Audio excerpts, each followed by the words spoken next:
It's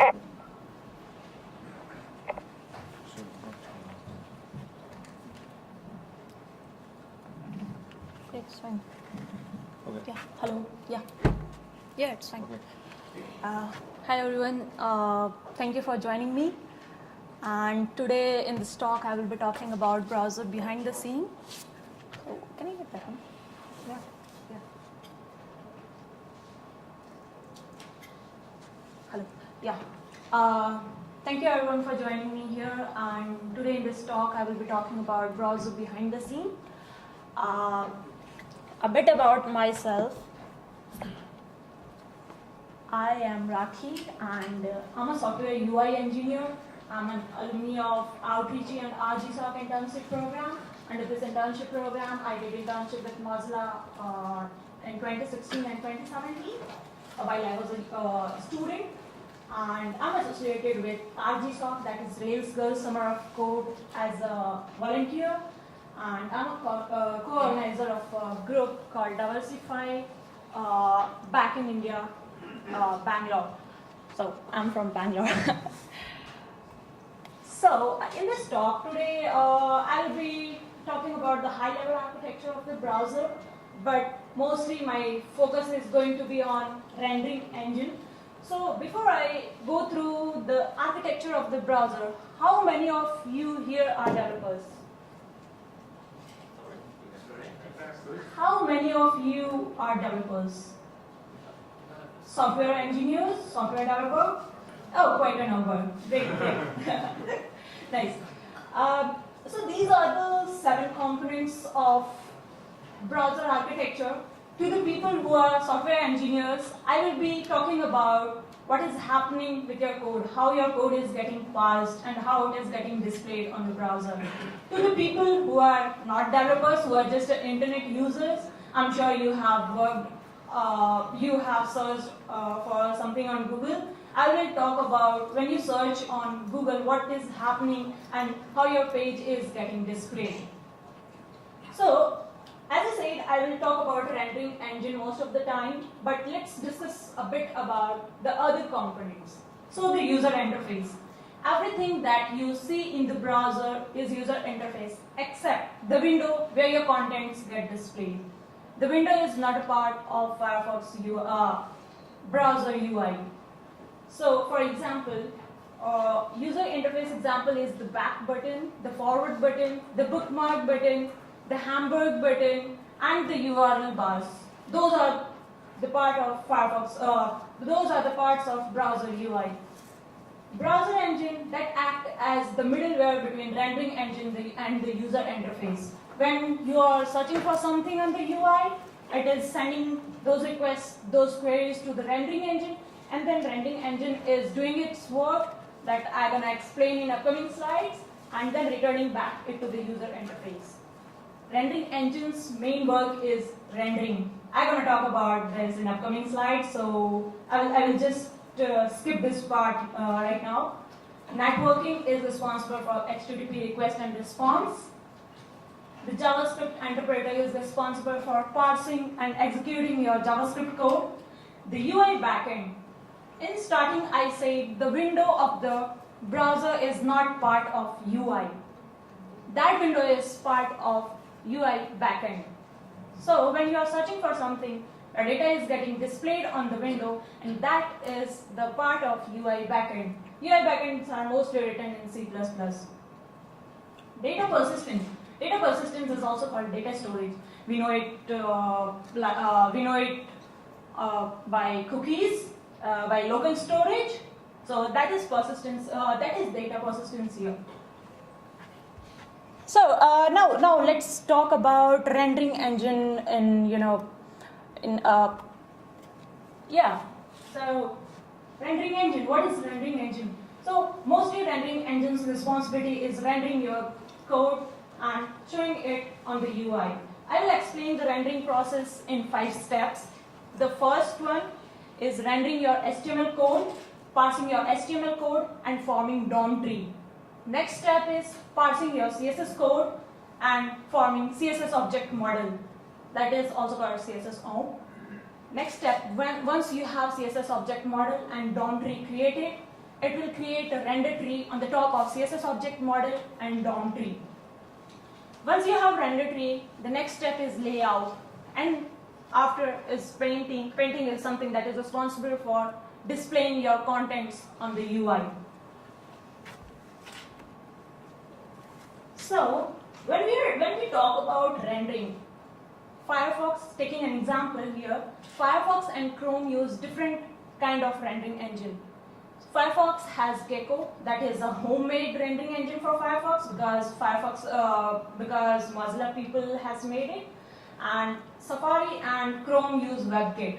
So I'm going to talk about a bit of WebKit. Normally the flow of WebKit and the Gecko is same, but they have some kind of difference, or I can say they have some kind of different blocks, but the main flow is same. So if you notice here, so if you see here, I have a HTML here, and HTML is getting parsed, forming a DOM tree here, and a bit down here we have style sheet and the CSS parser, and CSS parser is getting parsed and forming a CSS object model. Here it is called CSS styling rules. On the top of attachment acts like a middleware connecting DOM tree and the CSS object model. As I said in starting, once we have DOM tree and CSS object model created, it will create a render tree on the top of both DOM tree and CSS object model. So here we have render tree created, and on the top of render tree we have layout. I will talk about each and every component in detail in upcoming slides. So we have layout here, and after layout we have painting, and painting is something that is responsible for showing your UI, showing your contents in the UI. So this was about WebKit. So I want you all to notice few things here so that you can understand the difference between Gecko and the WebKit. So here, layout and the render tree. These are same blocks, but it is known as different name in Gecko and the WebKit. So in WebKit, basically the flow is same, but as I say, terminology is different. WebKit calls the tree of visually formatted elements render tree. That is this one. These are the visually formatted elements, and it consists of render object. It is also called render. WebKit uses the term layout for placing the elements, and attachment, as I said, is acting here as connecting the DOM tree and the CSS object model. But coming to the Gecko, so we have Gecko here. If you see here, we have an extra block here, content sync. We had attachment, right? But now we have frame constructor. We had layout here, but we have reflow here. We had render tree here, but we have frame tree now. So these are components are same. It's just the name is different. Gecko use reflow. Instead, in Gecko we call it reflow, but in WebKit we call it layout. Here we call it frame tree. In WebKit we call it render tree. So here process is same. We have HTML. It is getting parsed. Content sync is something. Content sync is a block where we have a lot of DOM elements. After we have all the DOM elements available here, it will form, in the next step, it will form a DOM tree. And here, style is getting parsed, and it is forming a CSS object model. And on the top of that, this acts as the attachment here. And on the top of that, we have frame tree, layout, that is called reflow in Gecko, and the painting, and the display. So mainly flow is same. Just the difference is we have some different names. Terminology is different.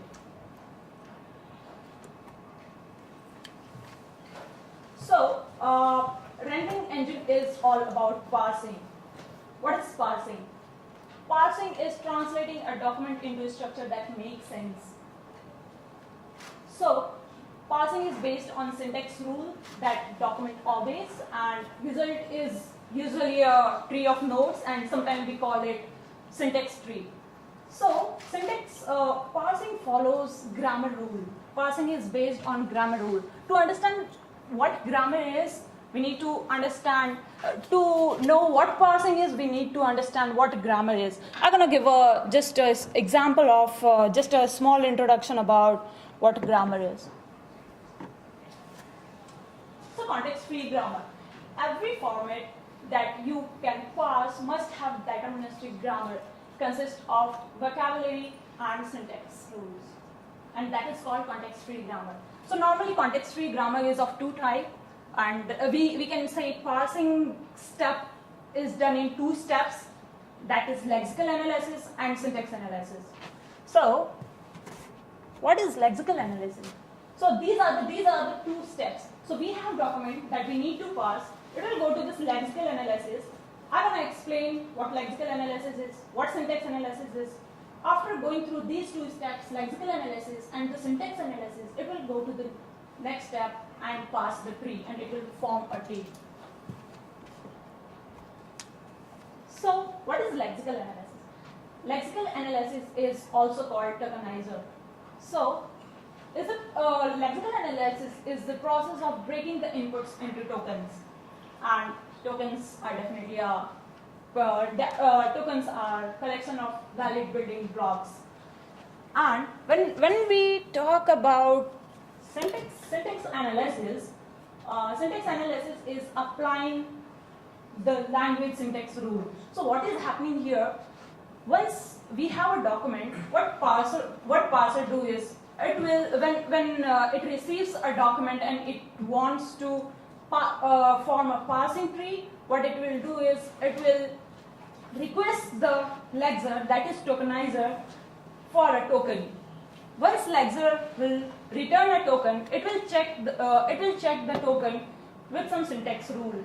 If the syntax rule is matching with that token, the process will repeat itself. That's why this process is iterative. So if you say,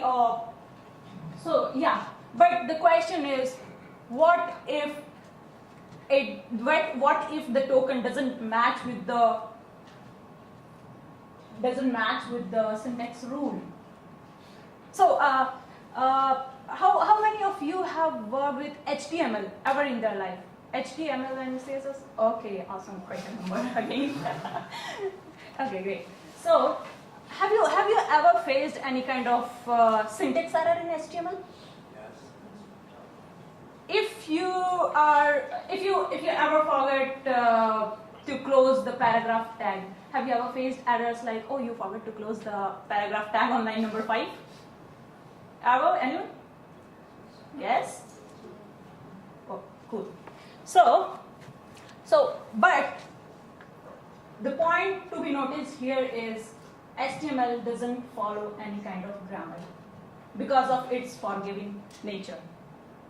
And when I say forgiving nature, what I mean is it will ignore errors. If you are closing your paragraph tab after some div element, it is not going to give you an error. Maybe your UI will not look like how you want it to look, but definitely it is not going to give you a syntax error. So, talking about HTML now. How HTML is getting parsed? Job of the HTML parser is to parse the HTML mark into a parser tree, and as we know, formal format of defining HTML is DTD, and HTML doesn't follow the grammar rules.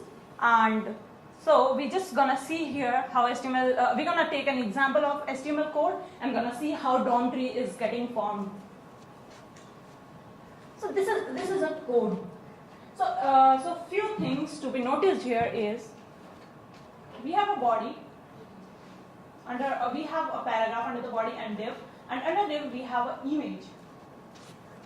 How DOM tree is getting formed here is we have HTML that is referring to the. Okay, yeah, it worked. Awesome. So it was not working before. So this HTML is referring to the top HTML. This HTML body element is referring to this body, and under this body we have paragraph that we have here.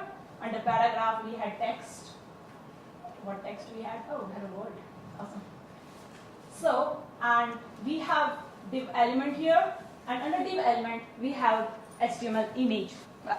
We had some image that is HTML element here. So this was about HTML parsing. I will come to the tolerance error in upcoming slides. I'm not going to miss that part actually. So talking about how CSS parsing works, unlike HTML, CSS has grammar, and this follows the grammar rules, context-free grammar rules, that is syntax analysis and lexical analysis. So how CSS parsing works? It gonna, when the parsing is happening, it gonna request for a token to the lexer, and lexer is gonna return a token. The parser is gonna take that token, and then it's gonna check it with the CSS syntax rule. If that syntax rule exists, then the loop will repeat. But if that syntax rule doesn't exist, it will store that token internally, and it will again ask lexer for the token. It will ask the lexer for the token again and again till all the internally stored token get matched with the syntax rule. But if any of the token is not getting, any of the token that is stored internally is not getting matched with any of the syntax, then it will throw an exception. And that's what syntax error we get in console. It will throw an exception, or it will it will just throw an error, like syntax error in line number 5. So let's just take an example of how CSS is getting parsed. I have just 2 lines of code here. So I have a selector, paragraph, and div, and the class error. So I have a CSS style sheet here as a parent node. I have 2 child nodes because I have two rules here. So CSS rule and CSS rule. Under the CSS rule, I have selectors, paragraph, and div. So under selectors, I have paragraph and div. So for this paragraph and div, whatever declaration I have, it will come under the declaration part, that is margin top 3 px. And same for the class error, it will come under the selector here, error, and the declaration for the error is under the declaration part, that is color red. So this is how CSS parsing is happening. If during this during the formation of this tree, any syntax rule is any token is not getting matched with the syntax rule, then it will show you an exception. So now we have CSS object model created and the HTML DOM tree with us. So as I said, now we have CSS object model and DOM tree created. On the top of DOM tree and CSS object model, the parser will create a render tree. Firefox calls its element frames. If you remember from the architecture, we had frame tree, and the WebKit we had render tree.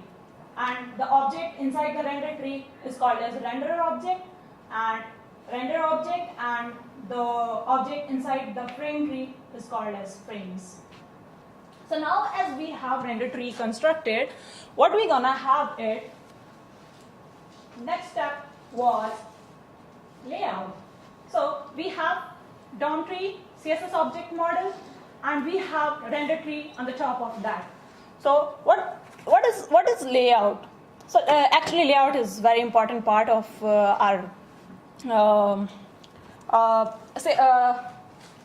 of rendering engine. So what layout do is when the renderer is created and added to the tree, it does not have any position and size. Calculating that size and position is the work of layout.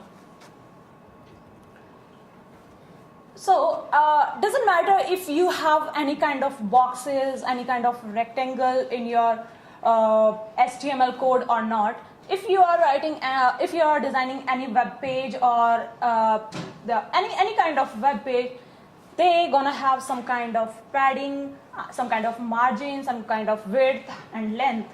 The layout work is to calculate those values. And for calculating that, just giving you an example here, WebKit follows a very specific rule here. So they follow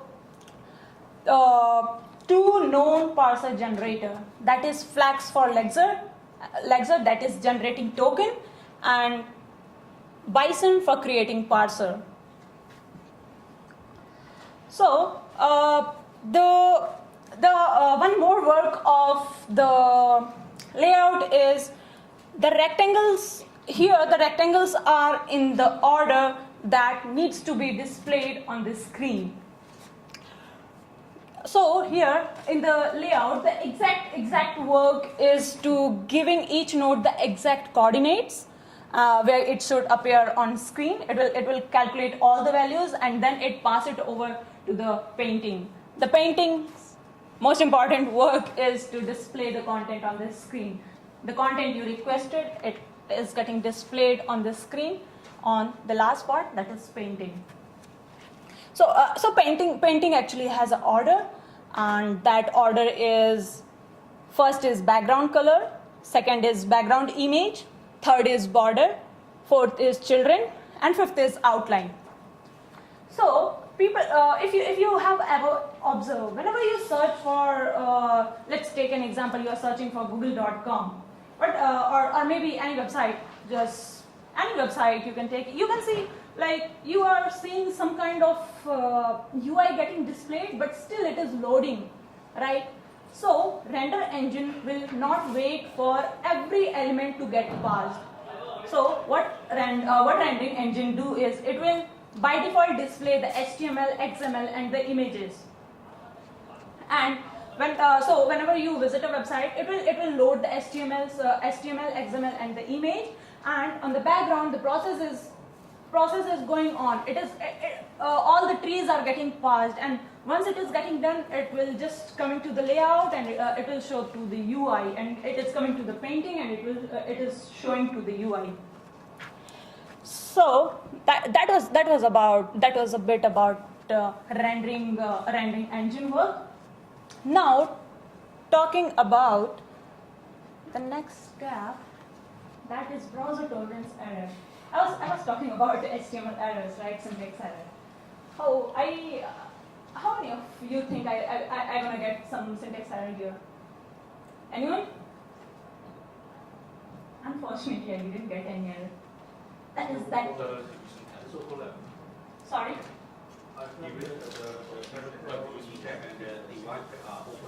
Yeah. So this is actually browser tolerance error. If you wanna run this program, you will never get an error. In fact, I never used my tag in my life. I don't know if this tag exists or not. But if it exists, I really don't know. But this is not going to throw any error. This is browser tolerance error. How this works, I will just give you an example.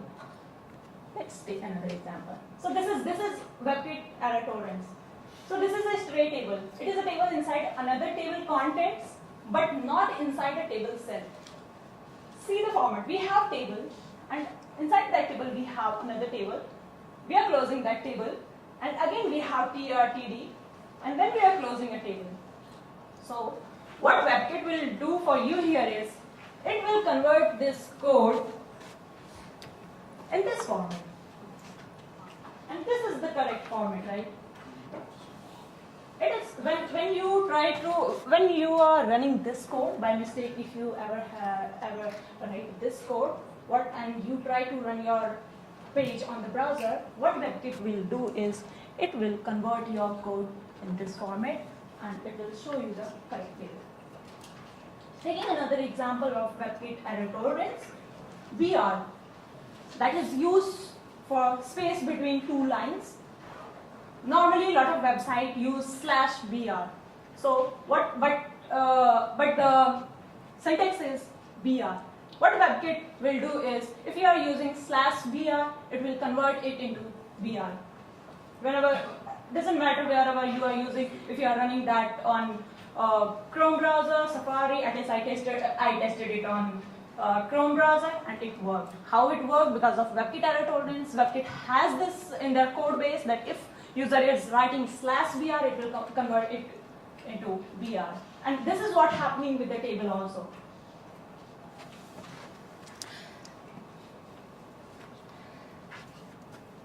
So as I promised earlier, I will talk about why Firefox Quantum is fast. Like this was the main topic, I guess. Rendering engine was there, but definitely this was something that I said I will talk about in my talk. It was pretty much simple actually, because we have super fast CSS engine in Quantum Firefox. That is Stylo, and Stylo is written in REST programming language. And if you have ever worked on REST programming language, you know how fast REST is. And how I enjoy writing REST programming language, so yeah, I can say. And Stylo was part of server browser engine, and Firefox engineers migrated this Stylo code from server browser engine to the Firefox browser, and now Stylo is a part of Firefox Quantum, and this is the one of the reason why Firefox Quantum is fast. So yeah, question time, I guess. Yes. Yeah. Just a very quick question about reprinting. Can you explain what is reprinting and what is reprinting in the browser? Yes, the browser is not when JavaScript is running some kind of home tree or CSS tree will reprint. What can you explain about? I missed your question. Will you please repeat it? I am not able to hear your question.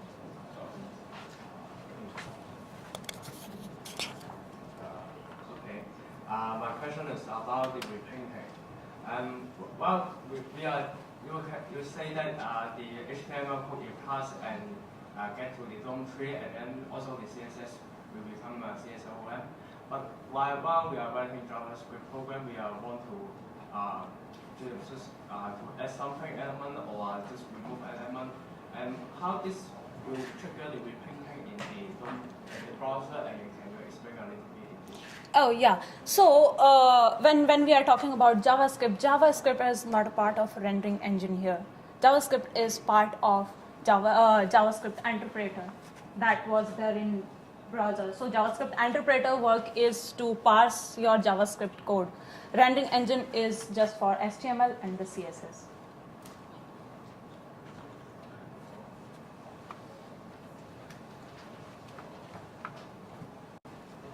So you're using Google Slides for your presentation? Oh yeah. I just think it's really cool that actually while you're talking about this is going on behind the scenes to actually render your presentation to us. Could you please repeat your last line? So I think it's really cool that actually what you're talking about is actually being used by the browser to render the images that you're showing to us. Yes. Yeah, please. Yes, any questions?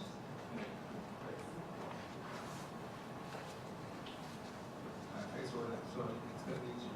I wonder if the headless browser we all the same except the last step of rendering, or is there even any additional consideration to the headless?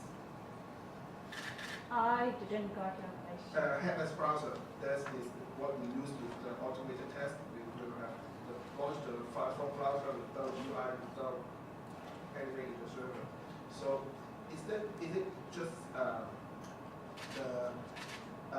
the rendering engine do all kind of the same things except the last step of the rendering, or is there anything additional different? Oh, no. So when we are talking about rendering, whatever involves parsing the HTML, parsing the CSS, it is all done in the rendering engine. Nothing else. If we are talking about JavaScript, then it is done under JavaScript interpreter. But if you are talking about HTML, CSS, images, it is all under rendering engine, and that's how it follows the context-free grammar rules.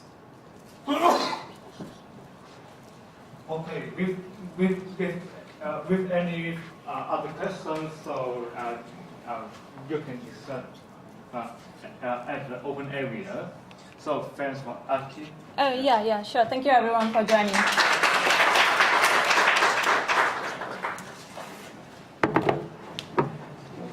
Thank you.